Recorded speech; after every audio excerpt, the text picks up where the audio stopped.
ಲೋಕೈತಿಗೂ ಸ್ವಾಗತ Kaushik update YouTube ಚಾನಲ್ಗೆ. Second P U C ವಿದ್ಯಾರ್ಥಿಗಳು ಯಾರೆಲ್ಲ ಎಕ್ಸಾಮ್ 2ನ ಬರೀತಿದ್ರೆ ಅವ್ರಿಗೆ ಬಂದ್ಬಿಟ್ಟು ಕೆಲವೊಂದು ಡೌಟ್ಸ್ನ ತುಂಬ ಜನ ವಿದ್ಯಾರ್ಥಿಗಳು ಕೇಳ್ತಿದ್ರೆ ಈ ಒಂದು ವಿಡಿಯೋದಲ್ಲಿ ಆಲ್ ಡೌಟ್ಸ್ನ ಎಕ್ಸಾಮ್ 2 ಬಗ್ಗೆ ನಿಮಗೆ ಏನೆಲ್ಲ ಡೌಟ್ಸ್ ಇದೆ ಎಲ್ಲ ಡೌಟ್ಸ್ನ ಈ ಒಂದು ವಿಡಿಯೋದಲ್ಲಿ ಕ್ಲಿಯರ್ನ ಮಾಡ್ತೀನಿ. ಚಾನಲನ್ನು ಸಬ್ಸ್ಕ್ರೈಬ್ ಮಾಡಿಲ್ಲ ಅಂದರೆ ಸಬ್ಸ್ಕ್ರೈಬ್ ಮಾಡ್ಕೊಳ್ಳಿ, ವಿಡಿಯೋಗೆ ಒಂದು ಲೈಕ್ನ ಮಾಡ್ಕೊಳ್ಳಿ. ಬನ್ನಿ ವಿಡಿಯೋನ ಶುರು ಮಾಡೋಣ. ಸೆಕೆಂಡ್ ಪಿ ಯು ಸಿ ವಿದ್ಯಾರ್ಥಿಗಳು ಬಂದ್ಬಿಟ್ಟು ಆಗಲೇ ಹೇಳ್ದಂಗೆ ನಿಮಗೆ ಎಕ್ಸಾಮ್ 2 ಬಂದ್ಬಿಟ್ಟು ಮೊನ್ನೆಯಿಂದ ಬಂದ್ಬಿಟ್ಟು ನಿಮಗೆ ಸ್ಟಾರ್ಟ್ ಆಗಿದೆ. ತುಂಬ ಜನ ವಿದ್ಯಾರ್ಥಿಗಳು ಕೆಲವೊಂದು ಡೌಟ್ಸ್ನ ಕೇಳ್ತಿದ್ದೀರಾ. ಡೌಟ್ಸ್ ಬಂದ್ಬಿಟ್ಟು ಏನಪ್ಪ ಅಂದರೆ, ಈಗ ಮೊದಲನೇ ಡೌಟ್ ಏನಪ್ಪ ಅಂದರೆ ನಿಮಗೆ ತುಂಬ ಜನ ವಿದ್ಯಾರ್ಥಿಗಳು ಎಕ್ಸಾಮ್ 1ರಲ್ಲಿ ಬಂದ್ಬಿಟ್ಟು ನೀವು ಎಕ್ಸಾಮ್ 1ರಲ್ಲಿ ಬಂದ್ಬಿಟ್ಟು ಇಂಪ್ರೂವ್ಮೆಂಟ್ಗೆ ಕಮ್ಮಿ ಬಂದಿರುತ್ತೆ. ನೀವು ಎಕ್ಸಾಮ್ 2ನ ಕಟ್ಟಿ ಇಂಪ್ರೂವ್ಮೆಂಟ್ಗೆ ಎಕ್ಸಾಮ್ನ ಬರೀತಾ ಇರ್ತೀರಾ. ಕೆಲವೊಂದು ಡೌಟ್ಸ್ ಏನಪ್ಪ ಅಂದರೆ ಇಂಪ್ರೂವ್ಮೆಂಟ್ ಎಕ್ಸಾಮ್ನ ಕಟ್ಟಿ ಬರೀತಾ ಇರೋ ನಿಮಗೆ ಬಂದ್ಬಿಟ್ಟು ಎಕ್ಸಾಮ್ 1ರಲ್ಲಿ ಬಂದ್ಬಿಟ್ಟು ನಿಮಗೆ ಕಮ್ಮಿ ಮಾರ್ಕ್ಸ್ ಬಂದಿರುತ್ತೆ ಅಂದ್ಕೊಳ್ಳಿ. ಎಕ್ಸಾಮ್ 1 ನಾನು ಇಲ್ಲೇ ನೋಡ್ತೀನಿ ನೋಡಿ, ಇಲ್ಲೇ ತೋರಿಸ್ತೀನಿ. ಎಕ್ಸಾಮ್ 1ರಲ್ಲಿ ಬಂದ್ಬಿಟ್ಟು ನಿಮಗೆ ಟೋಟಲ್ ಮಾರ್ಕ್ಸ್ ಬಂದ್ಬಿಟ್ಟು second P U C exam 1ರಲ್ಲಿ ಬಂದ್ಬಿಟ್ಟು ನಿಮಗೆ 400 ಬಂದಿರುತ್ತೆ ಅಂದ್ಕೊಳ್ಳಿ. 400 ಬಂದಿರುತ್ತೆ. ಈಗ ಎಕ್ಸಾಮ್ 2ನ ಕಟ್ಟಿ ಬರೀತಾ ಇರ್ತೀರಾ. ಎಕ್ಸಾಮ್ 2ಅಲ್ಲಿ ಬಂದ್ಬಿಟ್ಟು ನಿಮಗೆ 408 ಬರುತ್ತೆ ಅಂದ್ಕೊಳ್ಳಿ. 408. ಎಕ್ಸಾಮ್ 1ರಲ್ಲಿ ಎಷ್ಟು? 400. ಎಕ್ಸಾಮ್ 1ರಲ್ಲಿ ಬಂದ್ಬಿಟ್ಟು 400 ಬಂದಿರುತ್ತೆ, ಮತ್ತು ಎಕ್ಸಾಮ್ 2ಅಲ್ಲಿ ಬಂದ್ಬಿಟ್ಟು 408 ಬಂದಿರುತ್ತೆ. ಇದು ಯಾವುದನ್ನು ಕನ್ಸಿಡರ್ ಮಾಡ್ತಾರೆ ಮಾರ್ಕ್ಸ್ ಕಾರ್ಡ್ಗೆ ಅಂತ ತುಂಬ ಜನ ವಿದ್ಯಾರ್ಥಿಗಳು ಡೌಟಲ್ಲಿ ಇರ್ತೀರ. ಈಗ ಎಕ್ಸಾಮ್ 1ರಲ್ಲಿ ಬಂದ್ಬಿಟ್ಟು ಕಮ್ಮಿ ಬಂದ್ಬಿಟ್ಟಿರ್ತದೆ, ಎಕ್ಸಾಮ್ 2ಅಲ್ಲಿ ಬಂದ್ಬಿಟ್ಟು ಜಾಸ್ತಿ ಬಂದಿರುತ್ತೆ. ಆವಾಗ ನಿಮ್ಮ ಒಂದು ಮಾರ್ಕ್ಸ್ ಕಾರ್ಡ್ಗೆ ಯಾವುದನ್ನು ಆ್ಯಡ್ ಮಾಡ್ತಾರೆ ಅಂತ ತುಂಬ ಜನ ವಿದ್ಯಾರ್ಥಿಗಳು ಕಮೆಂಟ್ ಸೆಕ್ಷನಲ್ಲಿ ಕೇಳ್ತಾ ಇದ್ದೀರಾ. ಇದರಲ್ಲಿ ನಿಮಗೆ ಬಂದ್ಬಿಟ್ಟು ಯಾವುದು ಜಾಸ್ತಿ ಬಂದಿರುತ್ತೆ? ಎಕ್ಸಾಮ್ 1ರಲ್ಲಿ ಬಂದ್ಬಿಟ್ಟು ನಿಮಗೆ 400 ಬಂದಿದೆ, ಮತ್ತು ಎಕ್ಸಾಮ್ 2ಅಲ್ಲಿ ಬಂದ್ಬಿಟ್ಟು ನಿಮಗೆ 408 ಬಂದಿದೆ. ಜಾಸ್ತಿ ಯಾವ್ದು ಬಂದಿರುತ್ತೆ ಅಂದರೆ ಎಕ್ಸಾಮ್ 2ಅಲ್ಲಿ ಬಂದ್ಬಿಟ್ಟು ನಿಮಗೆ 408 ಬಂದಿರುತ್ತೆ. ಇದನ್ನು ನಿಮಗೆ ಮಾರ್ಕ್ಸ್ ಕಾರ್ಡಲ್ಲಿ ಆ್ಯಡ್ ಮಾಡ್ತಾರೆ. ಅರ್ಥ ಆಯಿತು ಅನ್ಕೋತೀನಿ. ಮತ್ತು ಇನ್ನೊಂದು ಡೌಟ್ ಏನಪ್ಪ ಅಂದರೆ, ಈಗ ಎಕ್ಸಾಮ್ 1ರಲ್ಲಿ ಬಂದ್ಬಿಟ್ಟು ನಿಮಗೆ ಇಂಪ್ರೂವ್ಮೆಂಟ್ ಕೇಳ್ತಾ ಇರೋದು. ಎಕ್ಸಾಮ್ 1ರಲ್ಲಿ ಬಂದ್ಬಿಟ್ಟು ನಿಮಗೆ ಒಂದು 398 ಬಂದಿರುತ್ತೆ ಅಂದ್ಕೊಳ್ಳಿ. ಈಗ ನಾವು 398 ಬಂದಿದೆ, ಕಮ್ಮಿ ಬಂದಿದೆ. ನಾವೀಗ ಎಕ್ಸಾಮ್ 2ನ ಕಟ್ಟಿ ಇಂಪ್ರೂವ್ಮೆಂಟ್ಗೆ ಬರಿತೀವಿ ಅಂದ್ಕೊಳ್ಳಿ. ಎಕ್ಸಾಮ್ 2ಅಲ್ಲಿ ಬಂದ್ಬಿಟ್ಟು ನಿಮಗೆ ಎಕ್ಸಾಮ್ ಇಲ್ಲೇ ತೋರಿಸ್ತೀನಿ ನೋಡಿ. ಎಕ್ಸಾಮ್ 1ರಲ್ಲಿ ಬಂದ್ಬಿಟ್ಟು 308, ಮತ್ತು ಎಕ್ಸಾಮ್ 2ಅಲ್ಲಿ ಬರೀತೀರಾ. ಎಕ್ಸಾಮ್ 2ಅಲ್ಲಿ ಬಂದ್ಬಿಟ್ಟು ನಿಮಗೆ 308 ಬರೋ ಬದಲು 306 ಬಂದ್ಬಿಡುತ್ತೆ ಅಂದ್ಕೊಳ್ಳಿ. ಅಂದರೆ ಕಮ್ಮಿ ಮಾರ್ಕ್ಸ್ ಬಂದ್ಬಿಡುತ್ತೆ ಎಕ್ಸಾಮ್ 1ರಲ್ಲಿ. ಎಕ್ಸಾಮ್ 2ಅಲ್ಲಿ ಬಂದ್ಬಿಟ್ಟು ಕಮ್ಮಿ ಮಾರ್ಕ್ಸ್ ಬಂದಿರುತ್ತೆ. ಈಗ ಯಾವುದನ್ನು ಕನ್ಸಿಡರ್ ಮಾಡ್ತಾರೆ ಅಂತ ನೀವು ಕೇಳ್ಬೋದು. ನಿಮಗೆ ಜಾಸ್ತಿ ಯಾವ ಮಾರ್ಕ್ಸ್ ಇರುತ್ತೆ ಅಂದರೆ ಎಕ್ಸಾಮು 1ರಲ್ಲಿ ಬಂದ್ಬಿಟ್ಟು ನಿಮಗೆ 308 ಇರುತ್ತೆ, ಎಕ್ಸಾಮ್ 2ಅಲ್ಲಿ ಬಂದ್ಬಿಟ್ಟು ನಿಮಗೆ 306ನ ಕೊಟ್ಟಿರ್ತಾರೆ.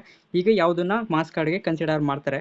ಈಗ ಎಕ್ಸಾಮ್ 1ರಲ್ಲಿ ಬಂದ್ಬಿಟ್ಟು ನಿಮಗೆ 308 ಜಾಸ್ತಿ ಬಂದಿರುತ್ತೆ ಅಲ್ವಾ, ಇದನ್ನು ನಿಮಗೆ ಮಾರ್ಕ್ಸ್ ಕಾರ್ಡಲ್ಲಿ ಎಂಟ್ರಿಯನ್ನು ಮಾಡ್ತಾರೆ. ಡೌಟು ಕ್ಲಿಯರ್ ಆಯಿತು ಅನ್ಕೋತೀನಿ. ಇನ್ನೊಂದು ಡೌಟ್ ಏನಪ್ಪ ಅಂದರೆ, ಎರಡನೇ ಡೌಟ್ ಬಂದು ನಿಮಗೆ ಇಂಟರ್ನಲ್ ಮಾರ್ಕ್ಸು. ಎಕ್ಸಾಮ್ 1ರಲ್ಲಿ ಬಂದ್ಬಿಟ್ಟು ನಿಮಗೆ NC ಅಂತ ತೊಗೊಂಡಿರ್ತೀರ. ಸುಮಾರು ಜನ ವಿದ್ಯಾರ್ಥಿಗಳು ಎಕ್ಸಾಮ್ 2ನ ಕಟ್ಟಿ ಬರೀತಾ ಇರ್ತೀರ. ಇಂಟರ್ನಲ್ ಬಂದ್ಬಿಟ್ಟು ನಿಮಗೆ ಒಂದು ಎಕ್ಸಾಂಪಲ್ನ ಕೊಡ್ತೀನಿ. 3 ಸಬ್ಜೆಕ್ಟು NC ಅಂತ ತೊಗೊಂಡಿರ್ತಾರೆ ಅಂದ್ಕೊಳ್ಳಿ. ಒಂದು ಸಬ್ಜೆಕ್ಟ್ ಬಂದ್ಬಿಟ್ಟು ಕನ್ನಡ, ಇನ್ನೊಂದು ಬಂದ್ಬಿಟ್ಟು ಇಂಗ್ಲೀಷು, ಇನ್ನೊಂದು ಬಂದ್ಬಿಟ್ಟು ಹಿಸ್ಟ್ರಿಯನ್ನು ತೊಗೊಳ್ಳಿ. ಕನ್ನಡ, ಇಂಗ್ಲೀಷು, ಕನ್ನಡದಲ್ಲಿ ಬಂದ್ಬಿಟ್ಟು ನಿಮಗೆ 19 ಕೊಟ್ಟಿರ್ತಾರೆ, ಇಂಗ್ಲೀಷಲ್ಲಿ ಬಂದ್ಬಿಟ್ಟು ನಿಮಗೆ 17 ಕೊಟ್ಟಿರ್ತಾರೆ, ಹಿಸ್ಟ್ರಿಯಲ್ಲಿ ಬಂದ್ಬಿಟ್ಟು ನಿಮಗೆ ಒಂದು 16 ಕೊಟ್ಟಿರ್ತಾರೆ ಅಂದ್ಕೊಳ್ಳಿ. 19, 17, 16. ಈಗ ಎಕ್ಸಾಮ್ 2ನ ಕಟ್ಟಿ ಬರೀತಾ ಇರ್ತೀರ. ನಮಗೆ ಇಂಟರ್ನಲ್ ಮಾರ್ಕ್ಸು ಚೇಂಜ್ ಆಗುತ್ತೆ ಅಂತ ತುಂಬ ಜನ ವಿದ್ಯಾರ್ಥಿಗಳು ಡೌಟಲ್ಲಿ ಇರ್ತಾರೆ. ಯಾವುದೇ ಕಾರಣಕ್ಕೂ ನಿಮ್ಮ ಒಂದು ಏನು ಇಂಟರ್ನಲ್ ಮಾರ್ಕ್ಸ್ ಕೊಟ್ಟಿರ್ತಾರೆ ಅದು ಚೇಂಜ್ ಆಗೋದಿಲ್ಲ. ಎಕ್ಸಾಮ್ 2ಗೆ ಬಂದ್ಬಿಟ್ಟು ನಿಮಗೆ ಇದೇ ಒಂದು ಇಂಟರ್ನಲ್ ಮಾರ್ಕ್ಸ್ ಅನ್ನೋದು ಕೊಡ್ತಾರೆ.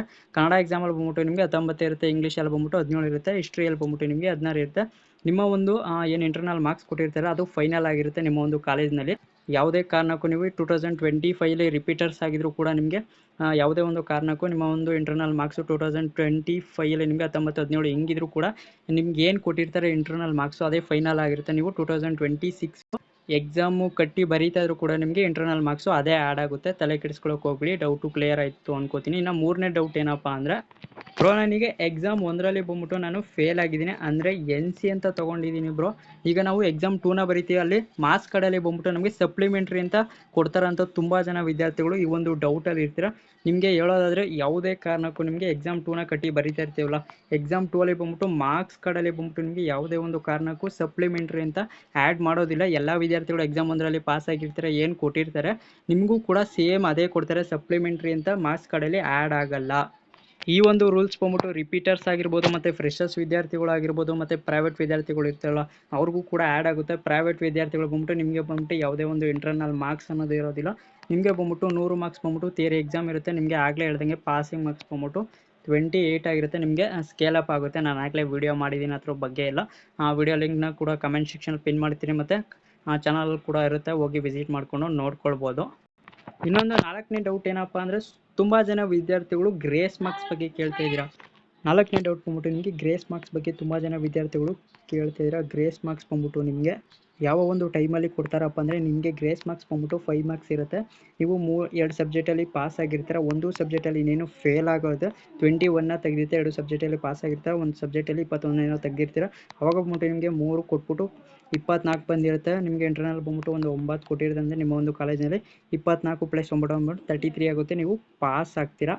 ಗ್ರೇಸ್ ಮಾರ್ಕ್ಸ್ ಬಗ್ಗೆ ಕ್ಲಿಯರ್ ಆಯಿತು ಅಂದ್ಕೊಳ್ತೀನಿ. ಮತ್ತೆ ಏನಾದ್ರು ಡೌಟ್ ಇತ್ತು ಅಂದರೆ ಕಮೆಂಟ್ ಸೆಕ್ಷನ್ ತಿಳಿಸಿ. ನಿಮಗೆ ಏನಾದ್ರು ಒಂದು ಮತ್ತೆ ಏನಾದರೂ second P U C exam 2 ಬಗ್ಗೆ ಏನೇ ಒಂದು ಡೌಟ್ ಇತ್ತು ಅಂದರೆ ಪ್ರೈವೇಟ್ ವಿದ್ಯಾರ್ಥಿಗಳಾಗಿರ್ಬೋದು ಮತ್ತು ರಿಪೀಟರ್ಸ್ ಆಗಿರ್ಬೋದು ಮತ್ತು ಫ್ರೆಷರ್ಸ್ ವಿದ್ಯಾರ್ಥಿಗಳು ಏನೇ ಒಂದು ಡೌಟ್ ಇತ್ತು ಅಂದರೆ ಕಮೆಂಟ್ ಸೆಕ್ಷನ್ ತಿಳಿಸಿ. ನಿಮಗೆ ನೆಕ್ಸ್ಟ್ ಒಂದು ವಿಡಿಯೋದಲ್ಲಿ ನೀವೇನು ಡೌಟ್ ಕೇಳಿರ್ತೀರ ಆ ಒಂದು ಡೌಟ್ನ ನಾನು ಕ್ಲಿಯರ್ನ ಮಾಡ್ಕೊಡ್ತೀನಿ. ಚಾನಲ್ನ ಇನ್ನೂ ಸಬ್ಸ್ಕ್ರೈಬ್ ಮಾಡಿಲ್ಲ ಅಂದರೆ ಸಬ್ಸ್ಕ್ರೈಬ್ ಮಾಡ್ಕೊಳ್ಳಿ, ವಿಡಿಯೋಗೊಂದು ಲೈಕ್ನ ಮಾಡ್ಕೊಳ್ಳಿ.